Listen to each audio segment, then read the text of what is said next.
মই স্বাৰ্থপৰ হ'ব পাৰিলোহেঁতেন বম্বেত থাকি পইচা ঘটি ঢেৰ গান গাই পেলাই নাম কৰি মই কিয় ঘূৰি গুচি আহিলোঁ because I have a liability to my পিপল কিন্তু তেওঁলোকে মোক জন্ম দিছে কথাটো সেইটো আৰু মোৰ ৰাতিপুৱা নহয় মোৰ ৰাতিপুৱা নুঠো বাৰু দুপৰীয়া উঠাৰ পৰা মোৰ ঘৰৰ পৰা ওলোৱাৰ পৰা ষ্টুডিঅ' পোৱালৈকে মই 15টামান মানুহৰ বেমাৰ চিকিৎসা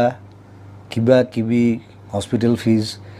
কাৰোবাৰ পঢ়া শুনাৰ খৰচ কাৰোবাৰ ল'ৰা ছোৱালীৰ পঢ়া শুনাৰ খৰচ বেমাৰ কিবা কিবি মোক সেইবোৰ চাওঁতে মোৰ 3 ঘণ্টামান যায় চ' আৰু সেইটোত যে মই এতিয়া সোমালোঁ যে আজি 15-20 বছৰ মই তাৰপৰা ওলাব নোৱাৰোঁ কাৰণ ওলালে মই মোৰ নিজক মই ক্ষমা কৰিব নোৱাৰিম চ' সেই ৰেছপনচিবিলিটিটো তেওঁলোকে ভাবে যে কোনোৱে একো নকৰিলে জুবিন দাই কিবা এটা কৰিব মই কৰোঁ নিজৰ হাতত পইচা নাথাকিলেও মই কৰোঁ লাগিলে মই ধাৰ কৰিম